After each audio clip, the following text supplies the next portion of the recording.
Assalamualaikum warahmatullahi wabarakatuh.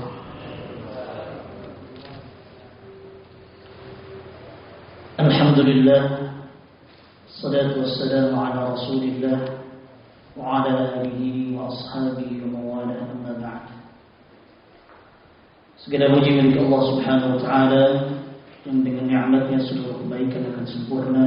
Syukur alhamdulillah di subuh hari ini kita bisa melaksanakan salat subuh dengan berjamaah. Mudah-mudahan salat kita dan juga amal saleh yang lainnya di hari ini seluruhnya diterima oleh Allah Subhanahu wa taala. Amin ya rabbal alamin. Salawat dan salam semoga tercurah dan terlimpahkan kepada panutan kita semua, baginda Adam Nabi besar Muhammad sallallahu alaihi wasallam, kepada keluarganya, sahabatnya dan seluruh pengikut-pengikutnya. Para ikhwan yang dirahmati Allah Subhanahu wa taala, insyaallah kita akan melanjutkan kembali pembahasan tentang kitab Al-Jawabul Kafi. Masih berkenaan tentang efek negatif dari kedurhakaan atau kemaksiatan, di mana Imam Ahmad bin Hanbal rahimahullah taala dan juga yang lainnya meriwayatkan dari Qatadah bahwasanya Nabi Yunus alaihi salam pernah bertanya kepada Allah Subhanahu wa taala. Nabi Yunus, nabi yang pernah dia ditelan ikannya, paus, kemudian diselamatkan oleh Allah Subhanahu wa taala. Dan yang paling populer kalimat yang beliau baca diperhatikan adalah kalimat la ilaha illa anta subhanaka inni kuntu minadh dhalimin, sebagaimana diceritakan dalam surah Al-Anbiya. Kemudian dengan izin Allah dimuntahkan oleh ikan paus dan kemudian beliau selamat, memiliki pengikut yang banyak, 100.000 atau lebih. Nah, yang sebagaimana diceritakan dalam ayat-ayat Al-Quran. Nabi Yunus alaihissalam beliau berkata, Ya Rabb, Anta fis sama' wa nahnu fil ard. Wahai Tuhanku, Engkau ada di atas langit dan kami ada di bumi. Fama alamatu ghadbika min ridhaka. Maka apa tanda-tanda Engkau ridha? Ya. Dan apa tanda-tanda Engkau benci kepada kami yang ada di dunia? Di apa tanda-tanda kebencianmu dari keridhaanmu? Maksudnya, apa tanda-tanda kebencianmu dan apa tanda-tanda keridhaanmu kepada kami yang ada di dunia? Kata Nabi Yunus alaihissalam. Kemudian Allah Subhanahu wa taala berfirman kepada Nabi Yunus, Idza stu'milat 'alaikum khiyarukum fa huwa min 'alamati ridha'i 'alaikum. Apabila orang-orang yang baik dari kalian digunakan untuk memimpin kalian, dipakai untuk memimpin kalian, maka itu adalah tanda-tanda keridhaanku atas kalian. Wa idza stu'milat 'alaikum syirarukum fa huwa min 'alamati sukhti 'alaikum. Dan jika orang-orang buruk dari kalian dipakai di sini adalah digunakan untuk memimpin kalian, maka itu adalah tanda-tanda kemarahanku atas kalian.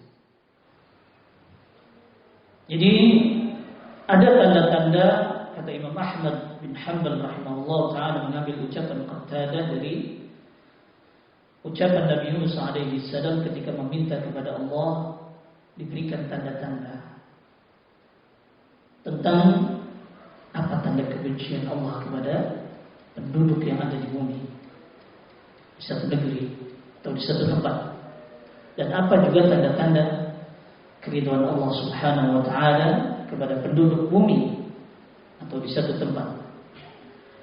Kemudian Allah Subhanahu wa taala menjawab bahwa jika orang-orang baik dari kalian dipakai untuk memimpin kalian, dan ini adalah hasil usaha kita. Semua itu dari hasil amaliyah kita.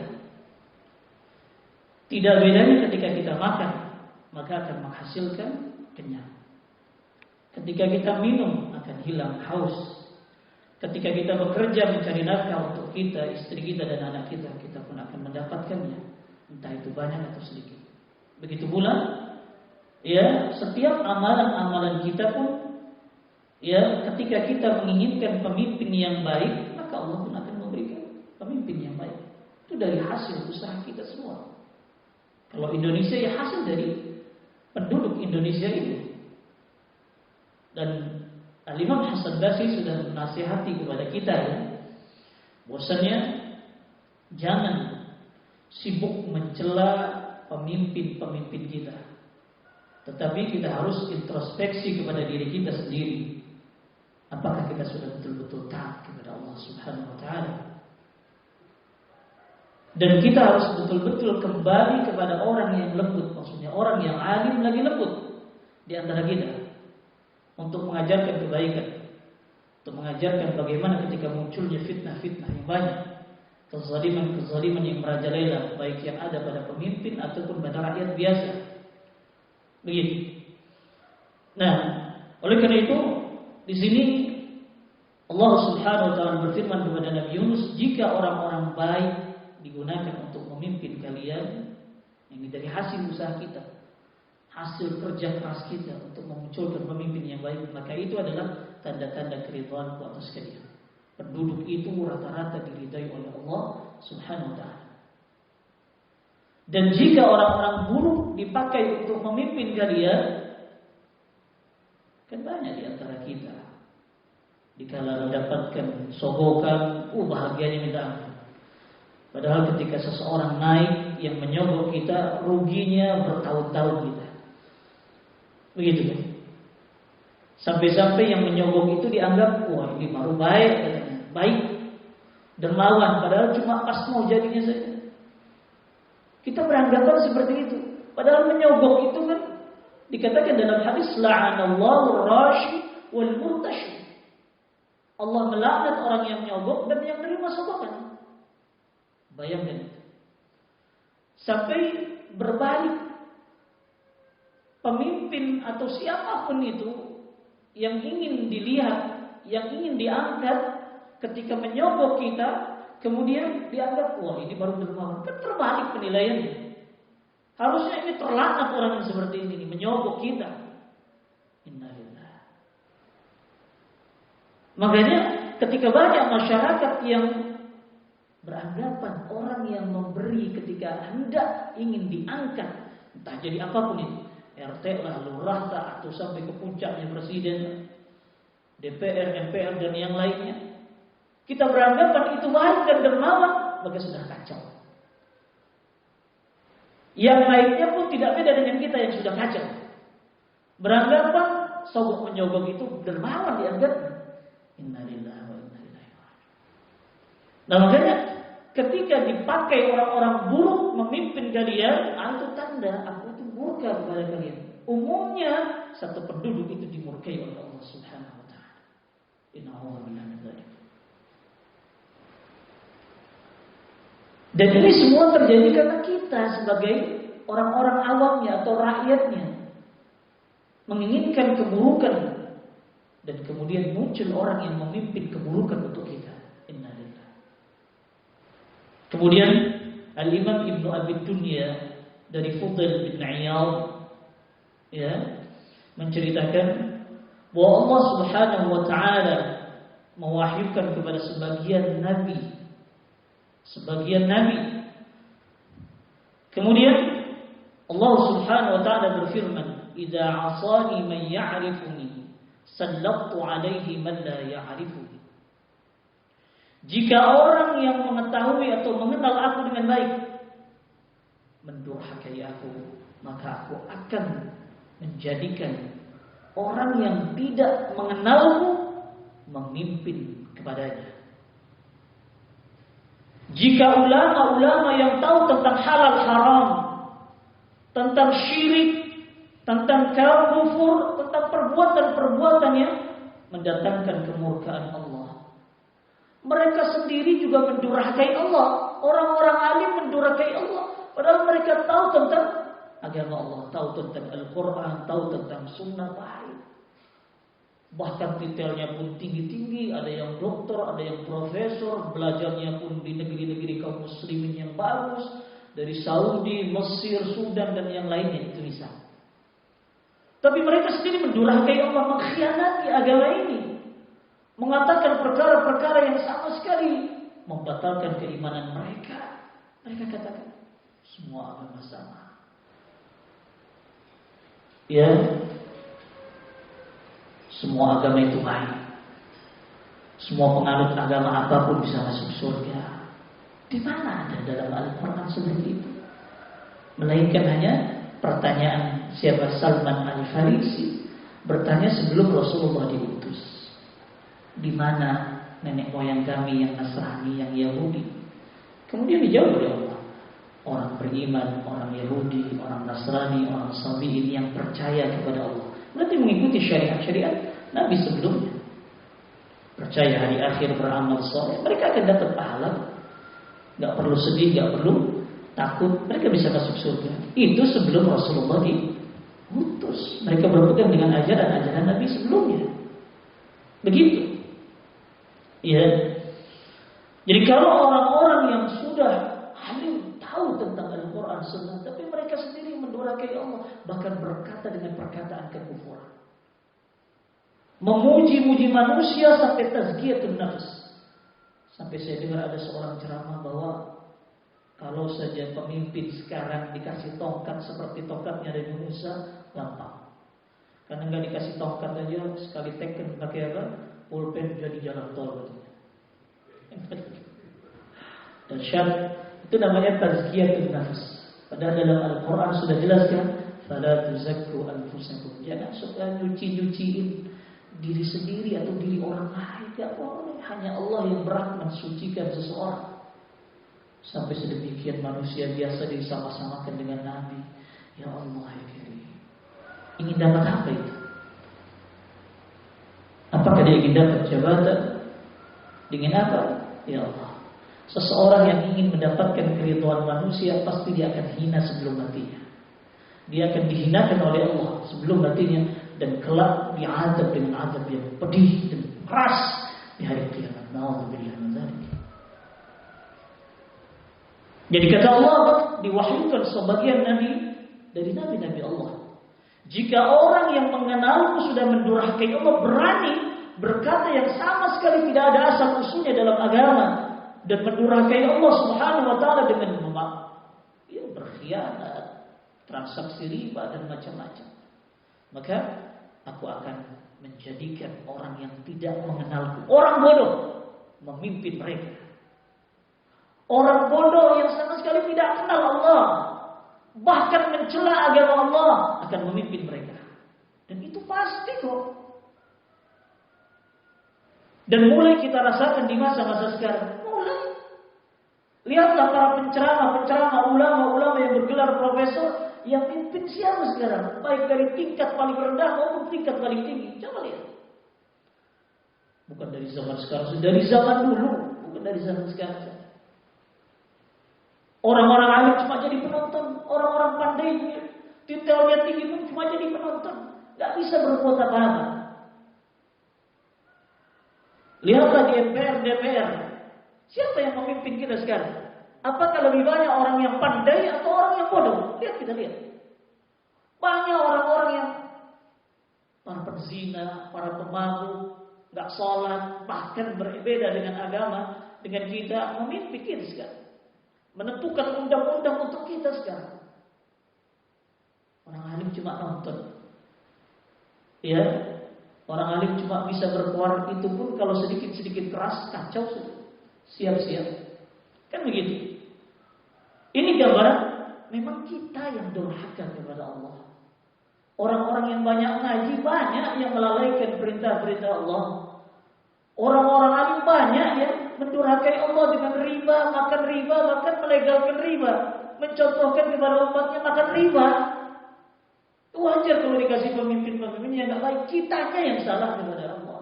Kitanya banyak durhaka kepada Allah. Kita lalaikan perintah-perintah Allah. Berapa banyak orang alim banyak ngomong, tapi perbuatan-perbuatan mereka jauh dari omongan mereka. Mereka menyuruh ke masjid bukan dicontohkan oleh orang alimnya ke masjid. Orang alimnya sholat di rumah, jarang ke masjid. Kemana mereka sholat? Di dalam rumahnya. Innalillah.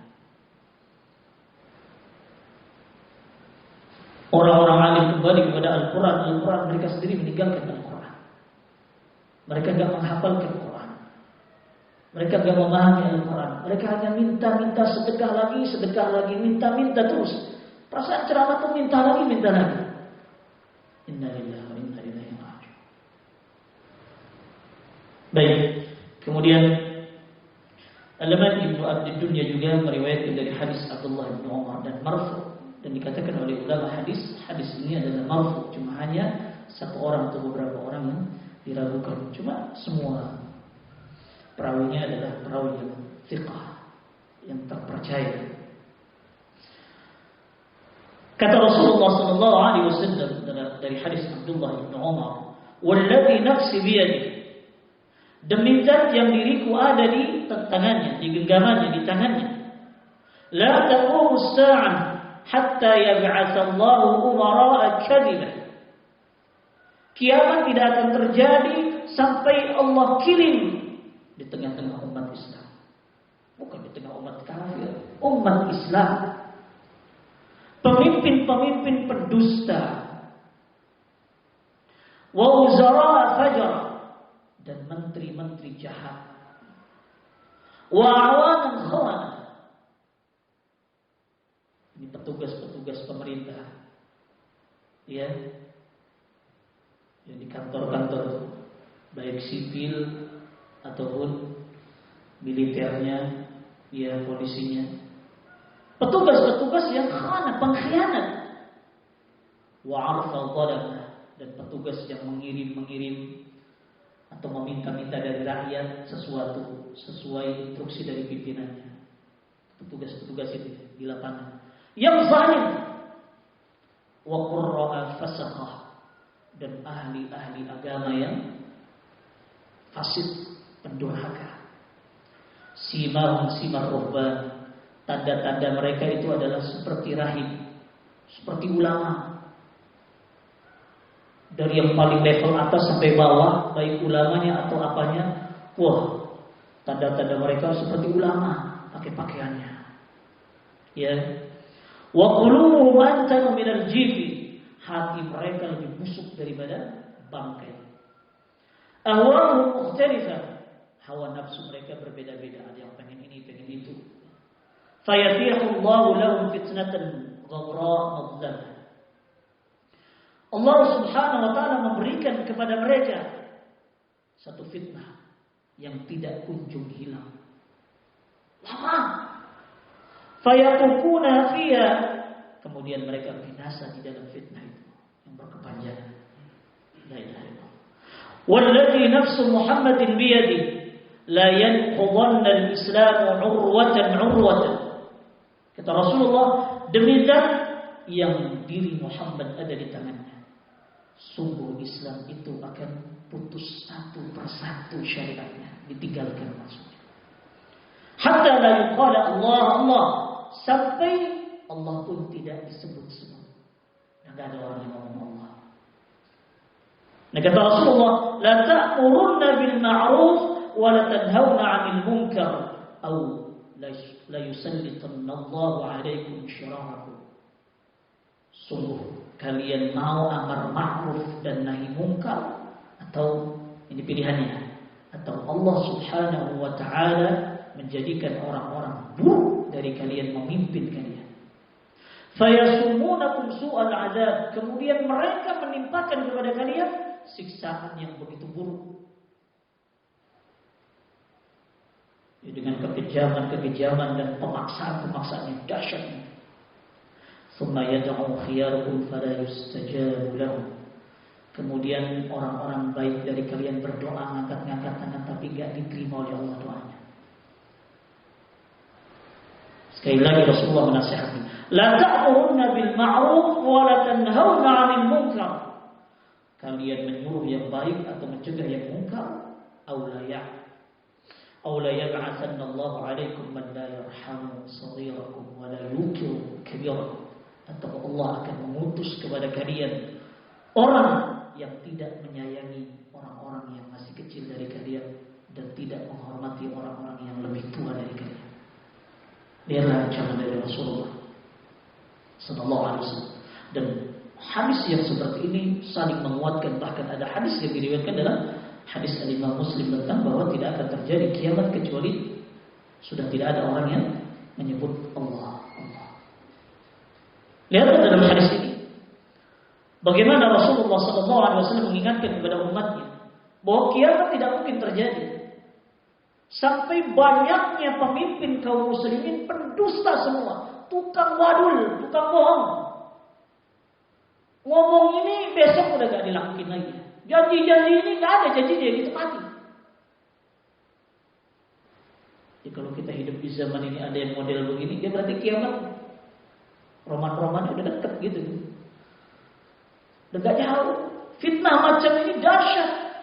Karena pemimpin harusnya mengayomi kita dan janji-janji mereka ditepati. Bahkan yang tidak dijanjikan pun harus direalisasikan. Sebagai amanah bahwa rakyat harus betul-betul baik. Rakyat harus betul-betul diayomi. Rakyat harus betul nyaman dan aman ketika saya memimpin misalnya.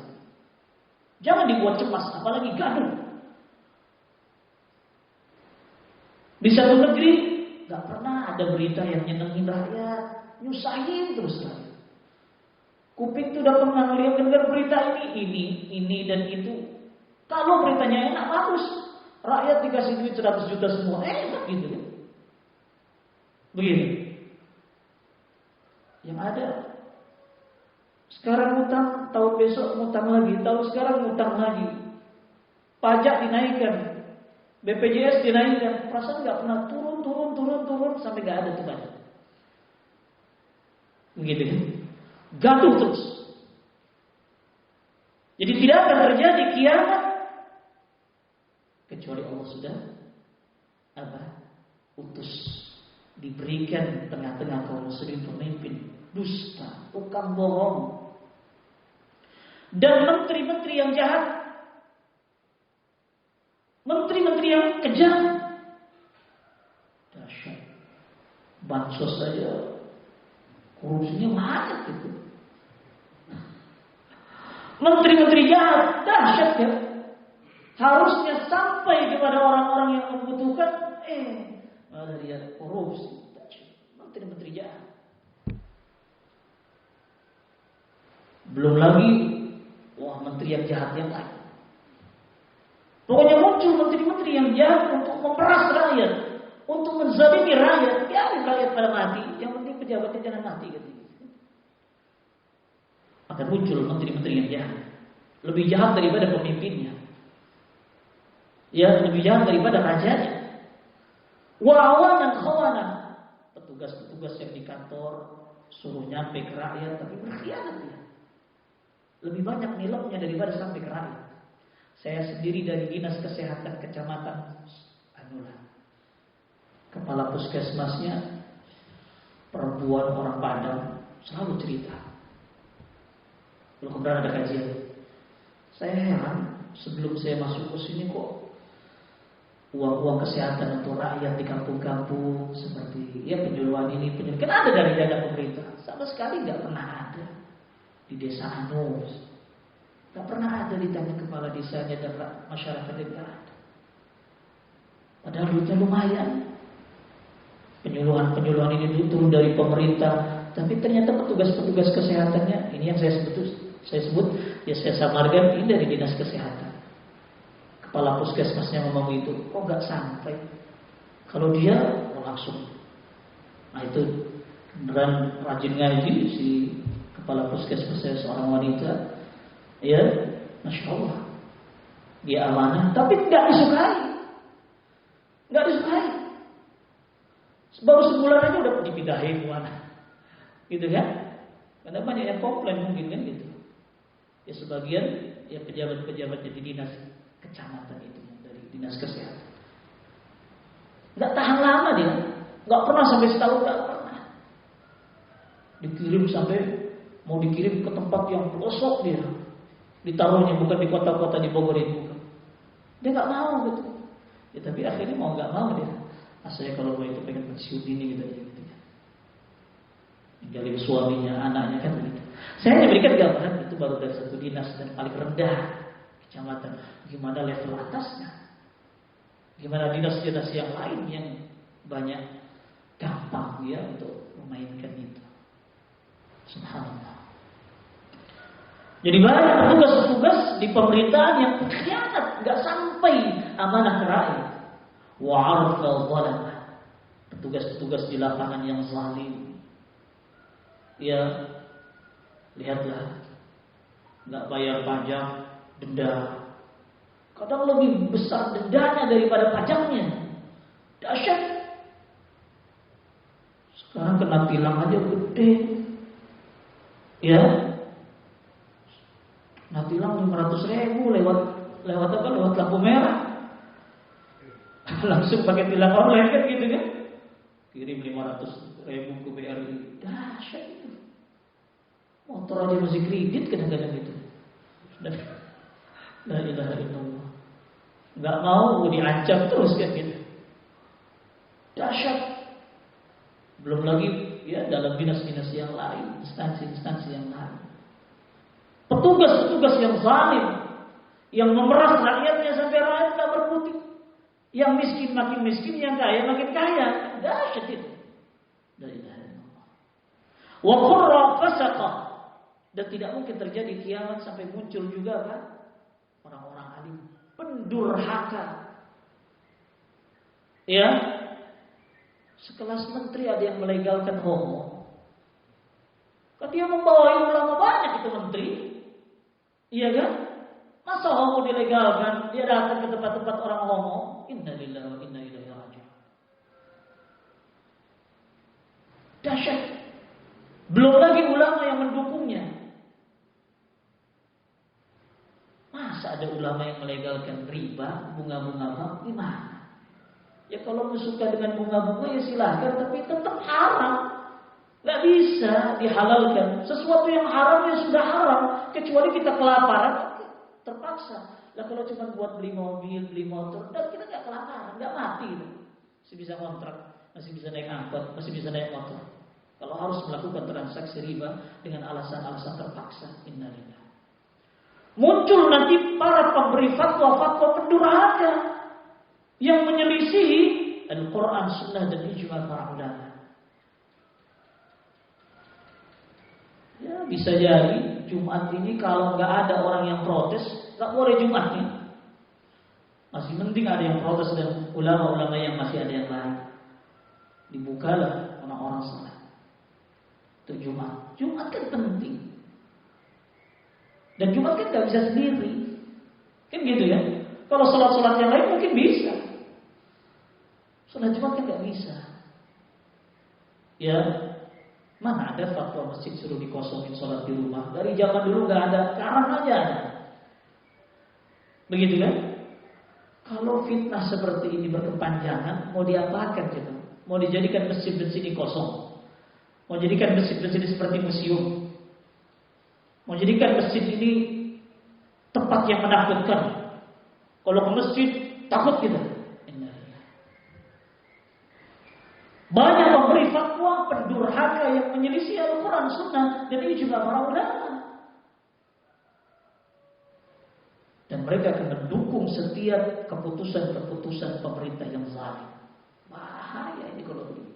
Bahaya. Dan ini adalah tanda-tanda kiamat, dan kiamat tidak mungkin terjadi kecuali muncul macam-macam manusia yang disebutkan tadi. Tanda mereka makin pantas mereka berpakaian seperti orang alim semua. Kalau mau jadi pemimpin semua orang tuh pakai sorban di kepala, jadi imam macam-macam. Udah ngerti agama juga. Apalagi yang ngerti agama, pakaiannya mantap-mantap. Sampai-sampai mata melotot, pantas menjadi kiai katanya. Padahal ulama-ulama sesat nanti muncul. Pemimpin-pemimpin buruk. Siapa orang yang punya kekayaan banyak, punya pengikut banyak, sekarang bisa jadi. Sekalipun mereka dalam mental apa? Penjilat. Dari kalangan para ulama. ulama-ulama pemberhaka yang sama sekali dalam mulutnya tidak memotivasi orang untuk takut kepada Allah, meninggalkan kedurhakaan, taat kepada pemimpin yang baik, ya, memilih pemimpin yang baik. Gak ada keluar dari mulut mereka itu. Yang ada adalah bagaimana mereka bisa menduduki satu jabatan, mengumpulkan kekayaan sebanyak-banyaknya, ya, mencari pengikut yang sebanyak-banyaknya, menampakkan kezaliman kepada saudara-saudaranya, keras tapi gak terarah. Ciri-ciri mereka pakaiannya mantap-mantap seperti para rabi, bagus-bagus, menipu mata-mata orang awam. Tapi hati mereka begitu busuk, penuh dengan kebencian kepada saudara-saudara. Lihat, mereka akan mengecap saudara-saudaranya sendiri adalah seperti orang jahat. Kalau mendengar mungkin sebuah organisasi alergi berat, bagaimana menghancurkan dan menghapuskannya? Padahal orang Islam sendiri yang melakukan itu, kan? Hati mereka itu jahat bagaikan bangkai bau kalau tercium. Kalau tercium itu baunya lebih bau daripada bangkai. Memusuhi saudara-saudaranya. Dan sekarang saya kira munculkan mulut-mulut orang alim itu memunculkan permusuhan terus. Apalagi yang mungkin berbeda organisasinya, pergerakannya, partainya, memunculkan permusuhan. Padahal orang Islam dengan orang Islam sendiri kenapa nggak saling dukung dan menyokong?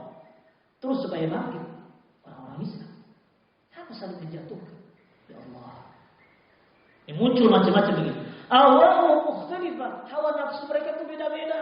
Ada yang pengen legalisasi pelacuran, akhirnya mereka berjuang dengan itu. Ada yang hanya organisasinya saja yang muncul, yang lain suruh mendem semua. Ada yang model begitu. Ada yang kelompoknya pengen maju terus, banyak pengikutnya, yang lain dicap ini, cap itu, kafir, macam-macam. Hawa nafsu mereka itu berbeda-beda. Gak mungkin orang alim begitu. Gak mungkin orang baik begitu. Semuanya menyatukan umat dan semuanya tidak saling menyebarkan kebencian dan kegaduhan di tengah-tengah masyarakat, di tengah-tengah negeri kita misalkan. Gak begitu. Nah, disinilah Allah Subhanahu wa Ta'ala memberikan fitnah yang tidak kunjung hilang lama. Akhirnya banyak binasa di dalam fitnah itu. Binasa. Saya ngelihat di media sosial aja nggak ada orang yang nggak saling celah, mencela terus, baik kepada pemimpin maupun kepada orang-orang biasa, baik pemimpin agama maupun pemimpin negara. Perasaan celah kalau nggak ada doa, ya kan? Kita pun kalau bergabung dengan media-media, kalau mau kawan kita yang baik atau tidak, selalu ada saja selentingan kalimat-kalimat yang penuh dengan keburukan, celaan-celaan. Padahal dari kaum muslimin dipoto-nya pakai kopiah, fotonya pakai sorban, kok begitu ngomongnya? Gak gitu. Jadi apa? Orang akan hatinya kotor, belum lagi nanti banyak muncul perkara-perkara buruk. Kalau hati sudah kotor, perkara buruk pun akan banyak muncul. Mereka akan binasa dalam fitnah itu. Ya. Fitnah pemimpin yang berdusta, fitnah menteri-menteri yang jahat, petugas-petugas pengkhianat, petugas yang zalim, ulama-ulama yang buruk. Karena hati kita pasti penuh dengan pikiran macam-macam, kan? Kalau hati sudah nggak beres, ya fisik pun tidak akan beres nanti. Betul kan? Ini gambarannya. Yang penyakit akan bermunculan, ya kan? Kemudian kegaduhan, kejahatan akan bermunculan karena hati yang kotor. Karena melihat kejahatan-kejahatan yang muncul seperti diceritakan dalam hadis ini, mereka nggak bakal tinggal lihat kejahatan yang muncul banyak. La ilaha illallah. Makanya kata Rasulullah, demi zat yang diriku ada di tangannya, demi zat, maksud demi Allah, Islam itu akan putus satu-satu. Syariatnya banyak yang akan ditinggalkan. Dalam hadis yang lain, yang pertama adalah hukum Allah udah nggak akan tegak. Di Indonesia ada hukum Allah, ada tapi dikit. Kita nikah pakai hukum Allah enggak? Pakai. Kalau orang zina pakai hukum Allah enggak? Enggak. Iya kan? Haji pakai hukum Allah enggak? Sebagian. Tapi nabung duitnya kagak. Iya kan? Diputar pakai riba terus gitu. Biar untung tuh pakai bunga yang menyimpannya. Innalillah. Kemudian zakat ada enggak di negeri kita? Ada. Tapi enggak seheboh pajak. Orang yang enggak zakat dihukum apa enggak kalau enggak zakat? Enggak. Kalau pajak dihukum apa enggak? Hukum. Dahsyat ya. Ada hukum Islam tapi dikit. Cuma jadi bumbu-bumbu pemanis saja. Ada. Nah, pertama kata Rasulullah hukum, dan yang terakhir adalah syariat yang akan ditinggalkan, dan ini adalah tanda kiamat besar adalah ditinggalkan salat. Nggak ada yang salat pada kalau kiamat, nggak ada. Begitu. Pas kiamat terjadi nggak ada. Dan manusia terburuk semua. Ya. Sampai-sampai digambarkan orang-orang akan bercampur dengan wanita atau laki-laki seperti binatang-binatang bercampur di jalan-jalan dengan pasangan. Innalillah. Kemudian kata Rasulullah SAW, Islam itu akan putus satu-satu, syariat tidak dilaksanakan oleh umatnya sendiri sampai nggak ada yang ngomong Allah. Makanya kata Rasulullah SAW, supaya tetap alam semesta ini ada dan tidak dibinasakan oleh Allah, kamu nyuruh yang baik dan cegah yang mungkar. Nyuruh yang baik dan cegah yang mungkar. Selagi ada ulama-ulama yang baik dan pemerintah yang baik, insya Allah baik, membuat awet alam semesta ini. Terutama tempat berpijak kita bumi ini masih baik insya Allah. Akan masih ada orang-orang yang baik, tetap bumi akan dijaga oleh Allah. Alam semesta tidak dihancurkan langsung oleh Allah. Atau kata Rasulullah, Allah akan mengirimkan orang buruk kepada kalian memimpin kalian. Pilih mana coba? Mau masih ada yang amar bil ma'ruf dan nahi munkar dan kita berkelompok untuk salat, ngaji, melaksanakan perintah Allah, dan juga orang-orang yang di antara kita mungkin dengan keluarganya jangan berbuat munkar, ini adalah kemaksiatan, ini adalah kedurhakaan, ini adalah kesyirikan. Masih ada orang yang mau begitu. Atau pilihannya, kalau nggak ada nih orang yang amar ma'ruf nahi munkar lagi, atau Allah kirimkan kepada kalian pemimpin yang buruk. Mereka akan menimpakan siksaan yang berat seperti Fir'aun. Orang nggak mau dukung, matiin. Orang yang mau dukung, tembak kalau sekarang gitu. Kalau dulu kan sembelih, kalau sekarang jedor gitu kan gitu. Atau akan dikirimkan pemimpin-pemimpin yang model begitu, petugas-petugas begitu. Pilih mana coba?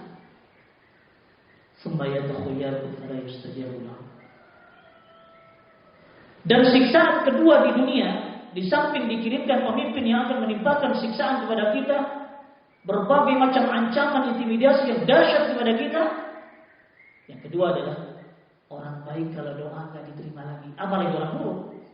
Orang baik aja nggak diterima, terhalang. Kenapa? Karena sudah saking banyaknya kemungkaran yang dia lihat, dia nggak bisa merubahnya, nggak bisa nasihatin, takut. Sampai kalau doa nggak dijawab oleh Allah. Corona hilang, rame lagi sekarang kan gitu. Tiap hari banyak orang yang setiap sholat doa, nggak hilang juga sampai sekarang. Malah makin rame katanya, sekolah mau dibuka kagak jadi. Itu saya misalkan saja. Doa itu sudah tidak diterima oleh Allah dari orang-orang baik, apalagi orang jahat, orang tidak baik. Makanya Rasulullah dalam hadis ini nyuruh lagi, kamu perintahkan yang baik dan cegah yang mungkar. Atau kalau nggak ngelakuin nahi mungkar, amar ma'ruf nahi mungkar, atau Allah kirim kepada kalian pemimpin dari tingkat paling bawah sampai atas yang nggak sayang dengan orang-orang yang masih kecil. Ya, anak-anak kecil udah nggak disayang. Mereka gak mikirin kalau utang banyak tuh bakal membebani anak baru lahir itu udah dibebani utang. Gak mikir ke situ enggak. Bodoh amat gitu kan. Dinas-dinas kesehatan yang melihat anak-anak banyak kurang gizi, ya Allah, banyak hidup di tempat-tempat yang kumuh gak layak. Bodoh amat. Masa bodoh semuanya. Gak sayang dengan anak-anak kecilnya dan gak menghormati orang tua. Ulama udah tua, ayo dicari-cari kesalahannya, macam-macam. Ulama gimana orang bukan ulama gitu kan misalnya. Orang tua dicari-cari kesalahannya, udah 60 tahun udah bau tanah bahasanya gitu. Yang muda-muda gak disayangi, yang tua dicari kesalahan dan gak ada hormat. Ini banyak sekarang adab kita ini dahsyat sekali, sangat-sangat banyak brengsek. Bahkan dari mulut-mulut alim ulamanya saja mencela-cela ulama. Bahkan Imam Syafi'i aja banyak dicela. Imam Hanafi aja banyak dicela. Dan gak ada hormat. Imam Malik aja banyak dicela. Kayak dia yang paling alim. Dahsyat, padahal ilmu gak seberapa. Cela-cela ulama yang sudah kalibernya kelas dunia. Jutaan manusia mengambil pendapatnya. Tapi gak ada hormat. Apalagi ulama-ulama sekarang.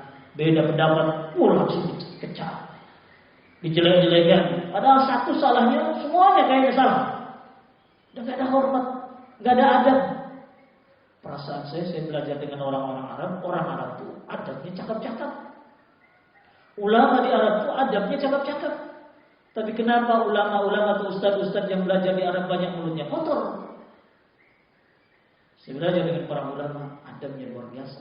Saya bertamu saja disuguhi makanan macam-macam. Harusnya saya bawa makanan muridnya. Kenapa? Gurunya yang repot-repot gitu. Adabnya dahsyat sekali. Dahsyat. Ya. Ini gambaran apa? Luar biasa. Luar biasa.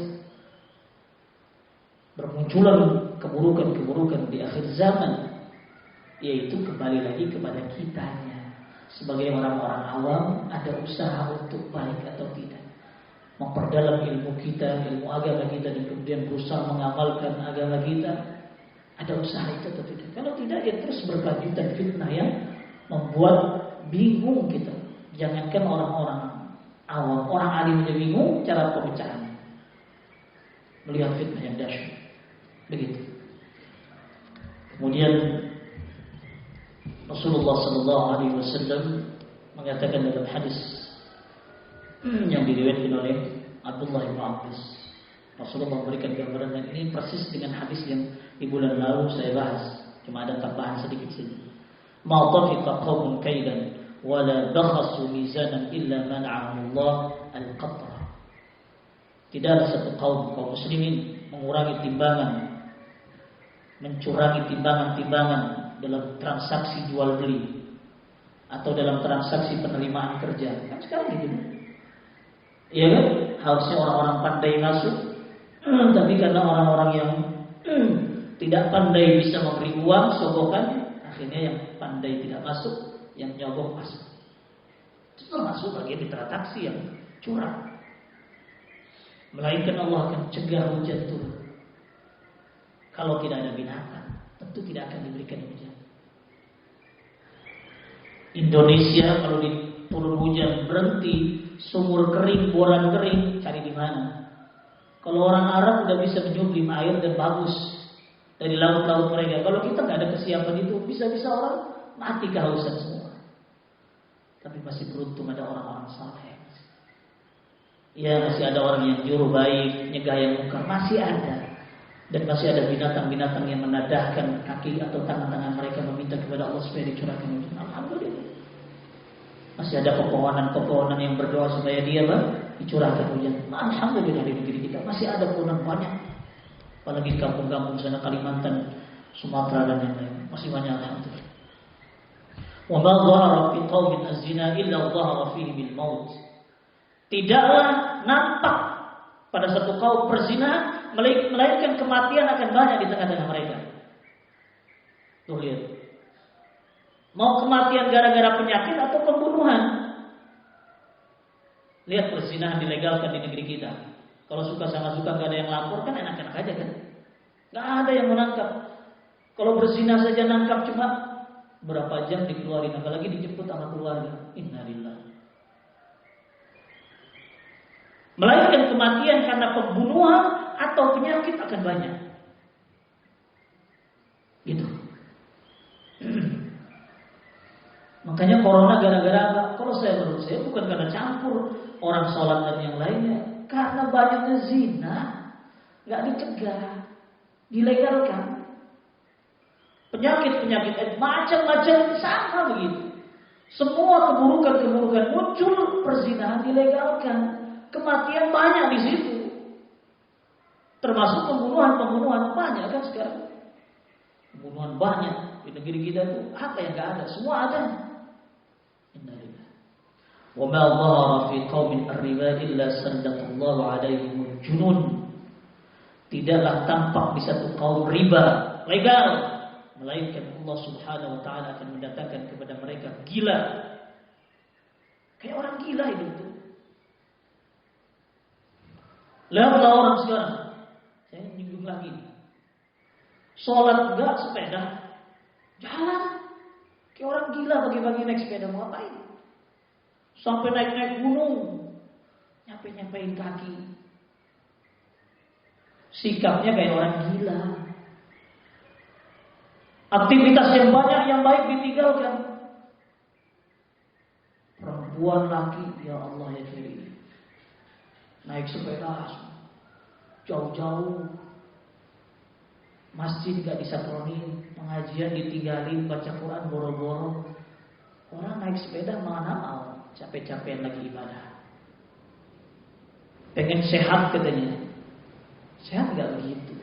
Kalau berlebihan bisa jadi gak sehat kan. Kalau cuma ala kadarnya bisa jadi sehat. Saya berikan gambaran. Orang banyak seperti orang gila. Pagi kerja, pulang malam.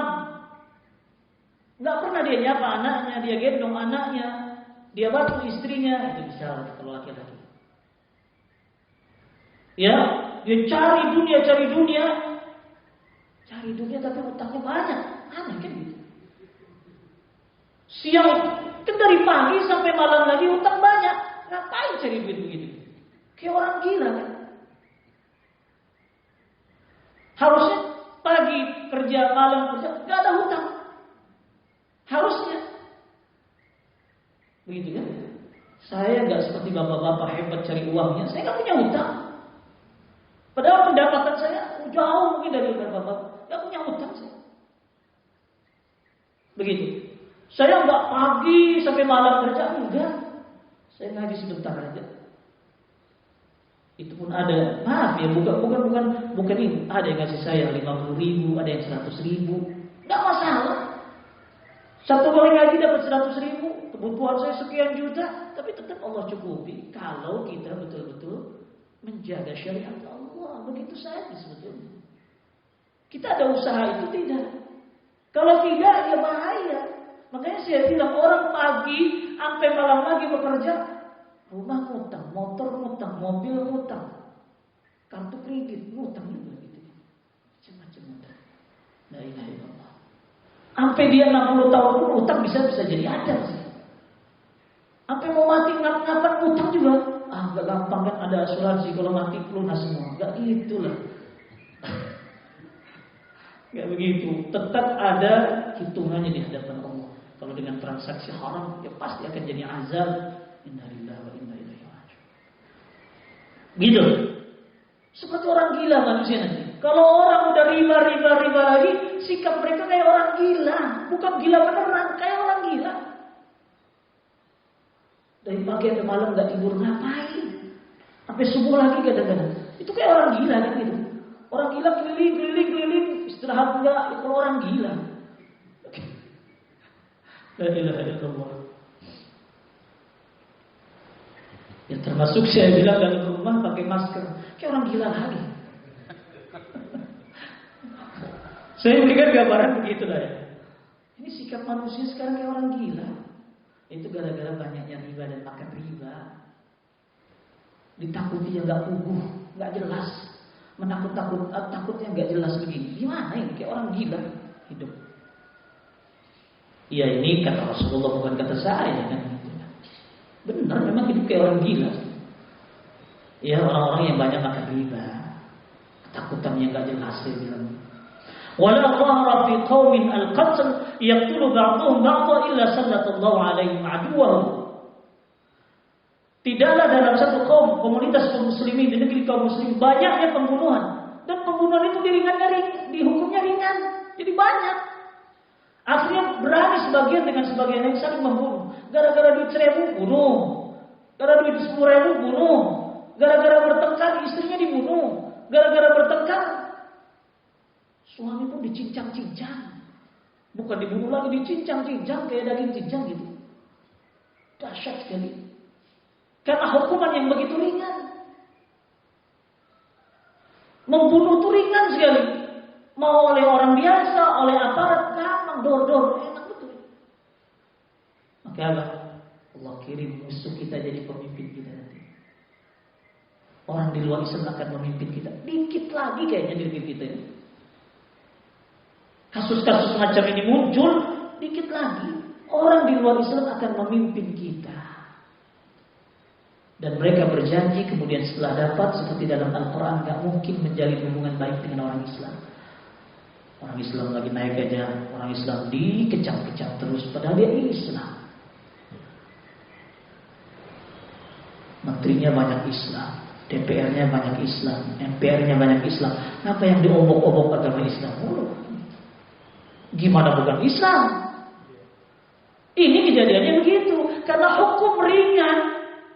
Tak ada hukum yang berat untuk membunuh, ringan. Wala dhahara fi qaumin 'amalu qaumin illa dhahara fihi al-qasd. Tidaklah tampak di tengah kaum muslimin perbuatan homo, melainkan di situ banyak sekali nanti apa? Guncang, tsunami dan macam-macam yang menelan jumlah manusia banyak untuk mati. Pasti begitu, pasti. Cuma Allah masih kasihan ada orang soleh. Di Depok banyak orang homo, banyak, tapi orang soleh masih banyak yang banyak. Masih ada di masjid-masjid Al-Fatah, masjid Naufal, masjid macam-macam masih banyak. Orang yang menedahkan minta supaya kebaikan untuk tempatnya, untuk keluarganya, untuk saudara-saudaranya. Masih ada beruntung. Tapi kalau sudah nampak perbuatan homo, hotel khusus homo, lokalisasi khusus homo, ya, para waria-waria mangkal, nggak ada yang larang tuh. Seperti di tempat saya tuh, di kolong jembatan apa, tol Jagorawi Citerep tuh. Itu kalau jam 3 sampai jam 4, atau mungkin dari malamnya nggak tahu, saya berangkat sini tadi nggak ada sih. Mungkin habis tahun baruan tuh kayaknya. Udah pada ini. Saya berikan gambaran.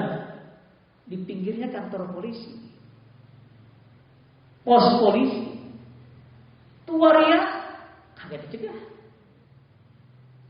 udah diusir sama warga. Tapi ya polisinya yang jangan analis kalau analis ditangkap kan itu, takut RT RW-nya kan sih. Tuh waria mangkal terus. Tapi kalau udah subuh nggak ada, kalau udah azan subuh nggak ada, nggak tahu sholat atau tidur kan gitu, gitu. Inna lillahi wa inna ilaihi raji'un. Kalau nampak nggak ada yang nyegah lagi, siap-siap saja guncangan-guncangan akan banyak yang menelan korban banyak, nggak 1-2, ribuan orang. Seperti di mana? Aceh, di mana lagi? Jogja, kan banyak. Palu. Untung Bogor nggak kayak di Palu gitu kan. Masih banyak orang soleh, masih banyak pesantren, masih banyak penghafal Quran, masih untung. Kalau enggak ya sama, nasib juga sama, cuma nunggu giliran aja. Begitu. Kemudian, wa ma taraka qaumun al-amra bil ma'ruf wan nahya 'anil munkar illa lam turfa' a'maluhum wa lam yusma' du'a'uhum. Tidaklah satu kaum muslimin meninggalkan menyuruh yang baik dan mencegah yang mungkar, ditinggal oleh mereka, melainkan amalan-amalan mereka tidak akan diangkat, nggak diterima oleh Allah. Ya gimana enggak? Kalau orang udah ninggalin menyuruh yang baik, nyegah yang mungkar. Di tempat kita banyak yang mungkar, banyak yang jelek. Orang-orang yang menyuruh sholat, menyuruh zakat udah nggak ada. Bisa jadi virus itu kena ke kita. Coba kita lihat, tinggal di tempat lokalisasi perumahannya dekat begitu. Ya, dekat sama lokalisasi. Kira-kira mau nggak mau kita pas keluar ngelihat apa enggak tuh maksiat? Perempuan yang setengah telanjang, ngelihat apa enggak? Tadinya sih jijik, kesononya ini baju nggak benar. Ujungnya amalan-amalan kita habis untuk meridhoi perkara-perkara maksiat itu. Awalnya nggak suka, tapi lama-kelamaan kalau yang cantik-cantik nggak suka ujungnya. Apalagi tiap hari kita ngelihat. Nggak ada cegahan, nggak ada pembubaran dan penutupan. Bayangkan ini, fitnah itu akan muncul di hati kita. Cakep banget tuh perempuan ini. Padahal kita habis sholat, habis pahala kita gara-gara meridhoi kemaksiatan. Habis. Bahkan anak-anak kita akan ngikutin perbuatan mereka, membuka aurat, nggak zina pun buka aurat. Kita diam aja, nggak ada nyegah kemungkaran tuh. Makanya saya lihat kalau bapak-bapak rajin ngaji tapi anak buka aurat, istri-istri buka aurat, ngapain bapak ngaji? Nggak ngamalin perbuatan nyegah yang mungkar yang dibuat oleh istri dan anak-anak kita, putri-putri kita. Ngapain? Amalan bapak nggak diangkat-angkat, melihat dayus begitu kan? Allah melihat orang nggak cemburu istrinya buka aurat, putri-putri yang sudah dewasa buka aurat. Kalau masih kecil ya bisa, sudah dewasa, sudah SMA. Sudah kuliah buka aurat. Gimana? Begitu. Nah di sini amalan kita nggak diangkat gara-gara itu maksiat. Bangkrut kita. Walau yusma' du'a'um, dan doa nggak didengar oleh Allah. Nggak didengar oleh Allah Subhanahu wa taala. Begitu.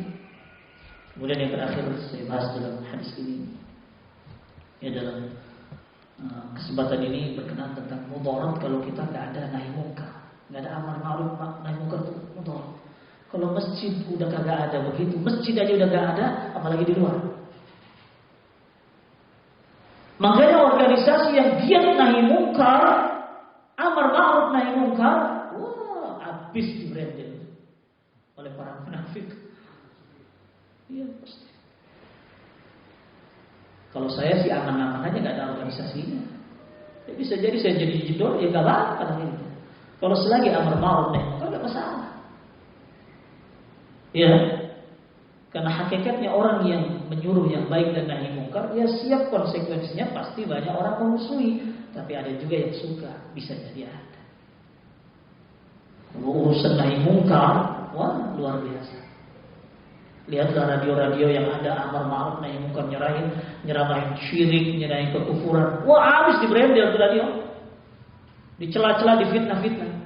Begitu pula organisasi yang rajin ada amar ma'ruf nahi mungkar. Wah nggak lama ditutup tuh lama-lama gitu. Selalu begitu. Ya sekalipun mungkin sikap-sikap mereka berlebihan, tapi intinya memang begitu. Kalau ada urusan nahi mungkar tuh dahsyat, konsekuensinya dibenci, ditutup, bahkan dimusuhi, bahkan diancam. Kemudian Al-Imam Auza'i memberikan nasihat. Beliau meriwayatkan dari Hasan bin Atiyah bahwa Nabi sallallahu alaihi wasallam mengatakan, "Sayadharu syirarul ummati ala khiyariha." Akan tampak orang-orang buruk dari umatku memimpin yang baik-baiknya. Yang buruknya mimpin yang baik-baiknya. Yang ulama-ulamanya dipimpin orang kagak benar. Ya. Hatta yastakhfiyal mu'minu fihi. Sampai orang mukmin bersembunyi di tengah-tengah munafik. Pengecut. Apalagi kalau udah dikasih gaji atau dikasih jabatan, makin pengecut lagi. Kama yastakhfil munafiqu fina al-yawm. Sebagaimana orang munafik bersembunyi di tengah-tengah kami sekarang, kata Nabi sallallahu alaihi wasallam. Orang munafik kan nggak berani memunculkan kemunafikannya di masa nanti. Nah, kata Rasulullah SAW, nanti nih akan ada orang yang buruk dari umatku memimpin orang yang baik-baik, yang soleh-soleh dipimpin sama orang buruk. Gimana itu? Kata balik. Ya baik di masjid-masjid ataupun di pemerintahan. Di masjid yang mimpin imamnya kagak hafal Quran, bacaan buruk, makmumnya orang bagus-bagus. LC, doktor, misalkan gitu ya. Udah cakep-cakep ilmunya. Yang mimpinnya sholat kagak baik bacaannya. Gak tahu ilmu agama baik. Itu kalau di masjid. Ya, itu kalau di masjid. Kalau di rumah tangga sama. Bapak-bapak dikuasai perempuan. Bapak pinter tapi perempuan gak pinter, bisa jadi perempuan menguasai. Duit mana duit sini semua keluar. Bukan. Pakai dia kolektor dan kita. Sampai-sampai kita mau sedekah ke orang tua kita, mau berinfak dengan keluarga kita. Jangan. Tak boleh. Kita yang cari duit, dia yang ngatur. Kita mau berbuat baik, dia ngatur juga, tak boleh. Ya Allah. Tapi dalam hadis lain nanti laki-laki akan dikuasai perempuan di rumah tangga begitu. Ya bisa jadi pemerintah juga perempuan jadi pemimpin. Padahal di bawahnya ulama-ulama banyak. Termasuk di negeri kita ulama nggak kurang banyak. Lulusan ini, lulusan luar negeri ini banyak. Penceramah cakep-cakep dipimpin perempuan kan banyak. Kalau dia ngerti agama, nggak ngerti agama sama sekali, buka aurat lagi, ya kacau sudah. Nah nanti kata Rasulullah, orang yang buruk dari umat ini akan mimpin yang baik-baiknya, yang baik-baiknya. Mereka yang menetapkan hukum di DPR rata-rata orang buruk. Di MPR rata-rata orang buruk menetapin hukum buat orang-orang Islam yang baik. Ulama-ulama, saya nggak mau ikut politik, saya nggak mau ikut politik. Yang menetapin hukum orang-orang buruk, ya dia ikut juga. Kacau kan begitu. Gimana? Nggak komitmen. Nah ini dia. Akan muncul nanti masa seperti itu. Nggak tahu sekarang kita ada tuh. Kok saya kira udah ada lah. Gitu kan? Dan orang mukmin sampai-sampai nyumput di tengah-tengah orang munafik. Kalau udah diintimidasi, wah lu ngomongnya dah. Jadi lembek. Akhirnya jadi penjilat kan gitu. Banyak begitu. Nanti orang-orang mukmin nyumput di tengah-tengah orang munafik karena mereka memimpin. Nyumput dan gak berani mereka menyuarakan yang hak. Yang ada adalah bagaimana ini dan itu supaya tidak ada berbenturan. Padahal agama kadang-kadang terus berbenturan dengan hawa nafsu kita, dengan hawa nafsu para pemimpin kita kan. Nah seperti orang munafik bersembunyi di hari ini, di masa Nabi Sallallahu Alaihi Wasallam masih ada. Baik, mungkin itu saja yang saya bahas dalam kesempatan ini. Kalau ada pertanyaan sebelum saya tutup di persidangan, kalau ada silakan.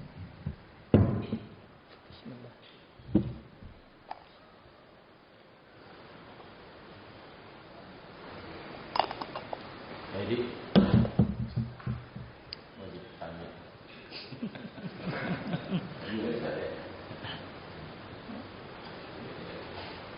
Pak Pandi. Assalamualaikum warahmatullahi wabarakatuh. Waalaikumsalam warahmatullahi wabarakatuh. Yang saya pikirkan tuh gini, Ustaz. Jadi pemimpin-pemimpin zalim itu kan tidak muncul zaman sekarang aja, Ustaz. Iya. Jadi dari zaman ibaratnya zaman kerajaan, bahkan ada sultan gitu ya. Nah, apakah pemimpin yang muncul itu pemimpin pembohong, menteri jahat itu nanti sebelum kiamat itu akan bergilir terus, Ustaz. Jadi misalkan pemimpin akan berganti, jangan sampai yang baik, kemudian nanti akan jadi seperti roda gitu, Ustaz, sampai hari kiamat. Atau memang terus begitu, semakin lama semakin jahat, semakin orang jahat itu memimpin sampai akhirnya hari kiamat itu, Ustaz. Iya. Itu yang saya tanya. Jadi apakah itu masih bergulir seperti roda gitu atau? Iya. Jadi seperti dari masa sahabat aja kan.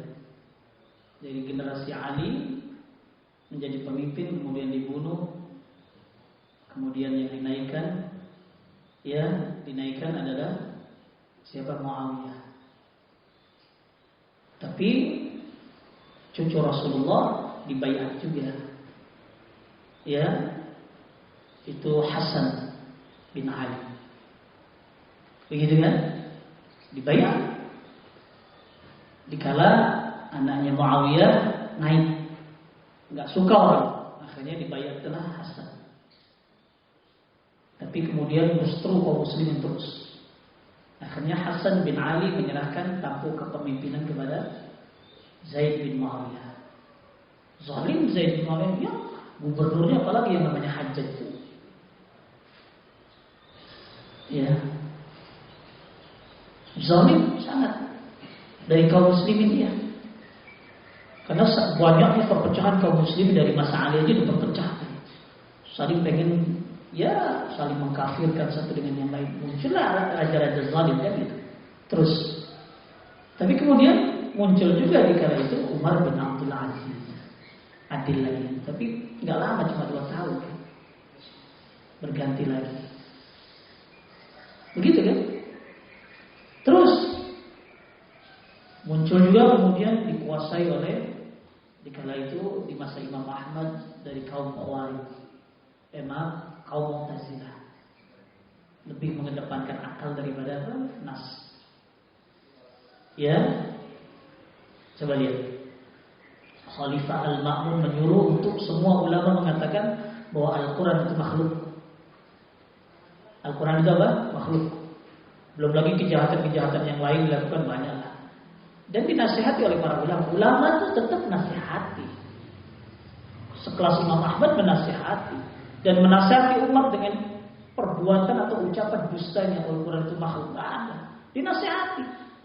Nah, karena menasihati umat dan menasihati pemimpin, akhirnya beliau dihukumlah, dipenjara berulang-ulang. Beliau itu bukan sekali. Sudah sepuh dipenjara, disiksa. Imam Ahmad. Begitu. Tapi kemudian dari generasi Al-Ma'mun, anak-anaknya ada Al-Mutawakkil Billah. Apa? Al-Mutawakkil Billah meminta maaf. Ini kan dari keturunan Al-Ma'mun kan? Minta maaf ke Imam Ahmad dan memberikan uang untuk permintaan maaf, tapi ditolak oleh Imam Ahmad. Tapi dasar ada, ya mungkin rajanya baik, cuma itu tuh yang ngojok-ngojoknya tuh, pembisik-pembisik rajanya. Wah, ini udah menghinakan raja, dipenjara lagi akhirnya Imam Ahmad, gara-gara nolak pemberian maaf dari Al-Mutawakkil Billah, keturunan Al-Ma'mun itu. Coba lihat. Ini gara-gara bisa jadi rajanya baik, itu pembisiknya kacau. Ya, yang gosok-gosok. Termasuk Harun Ar-Rasyid kalau Imam Syafi'i. Harun Ar-Rasyid kan pemimpin kita. Difitnahlah Imam Syafi'i bahwasanya beliau dekat dengan Rafidhah, Syiah Rafidhah. Bertentangan dengan manhaj Sunnah. Akhirnya Imam Syafi'i dipenjara juga. Beliau dituding juga setelah dipenjara sebagai pemberontak, dipenjara. Gitu terus. Ya, Harun Ar-Rasyid baik, tapi pembisiknya buruk gitu ya. Ya bergulir terus. Kemudian ya muncul, ya ada di khilafah Turki baik menyatukan. Tapi lama-kelamaan khilafah Turki juga disusupi dengan pemikiran-pemikiran ya buruk, Sufi, Mu'tazilah, macam-macam. Ya kan menguasai di negeri-negeri banyak kan gitu. Gitu dia. Ya terus bergulir, ada kalanya baik, ada kalanya buruk. Ya, ada kalanya baik dan ada kalanya buruk. Tapi ulama-ulama salaf dulu tetap amar ma'ruf nahi munkarnya gencar, terutama kepada pemimpin menasihati. Sekalipun mereka harus ya dipenjara, harus disiksa, harus ya ada yang melayang nyawanya. Tapi mereka gimana? Sehingga sampai sekarang catatan-catatan mereka ada dan kita baca, dan alhamdulillah masih ada di generasi sampai sekarang yang amar ma'ruf nahi munkar. Sekalipun ya kezaliman itu dari siapapun, dari rakyat biasa atau pemerintah ada. Tapi gak selalu pemerintah zalim kan? Kita akui pemerintah sekarang ya gak selalu zalim. Bahkan kita nyaman dari pemerintahan yang kita hidup seperti Pak Harto dan seterusnya, kita nyaman, ibadah masih baik, adzan masih baik, sekalipun ada selentingan ucapan-ucapan yang bikin kita pusing, orang awam apalagi bikin kita bingung, ya tapi kita masih bisa beribadah. Karena masih adanya orang yang amar ma'ruf nahi munkar, menasihati pemerintah. Di DPR juga masih ada orang-orang yang baik, memperjuangkan aspirasi dari kaum muslimin, pendapat dari kaum muslimin, kebahagiaan kaum muslimin atau rakyat-rakyat beragama lain, kan masih ada yang memperjuangkan. Sehingga kita tidak terjadi perpecahan yang rumit, yang memecahkan persaudaraan, kemudian pembunuhan, peperangan, kan belum, alhamdulillah. Karena masih adanya orang yang amar ma'ruf nahi munkar. Alhamdulillah begitu. Kita nggak boleh menutup mata bahwa pemerintah pun ada kebaikan, nggak boleh begitu juga.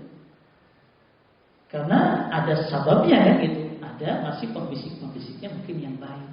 Ada ulama-ulama yang masih menasihati, ulama-ulama yang membimbing mereka seperti membimbing kita orang-orang awam. Kan gitu. Baik. Ada lagi? Masih lagi.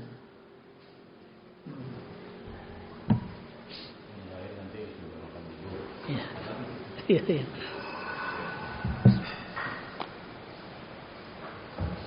Assalamualaikum warahmatullahi wabarakatuh. Sudah. Karena disuruh sama ketua DKM jadi taat. Ya. Yang menarik dari yang Ustaz tadi sampaikan, memang yang ini saya di birokrasi, jadi apa yang Ustaz sampaikan dalam bayangan saya memang saya temukan. Yang saya pikirkan dari beberapa tahun terakhir itu bagaimana ya kita keluar dari situ untuk mencari teman sepemikiran dan seperjuangan itu memang nggak mudah. Karena kalau enggak bahasa aslinya ya kita bisa beli. Ada tipsnya nggak Ustaz? Iya baik. Kalau yang saya lakukan sekarang ya menghimpun orang saja. Iya.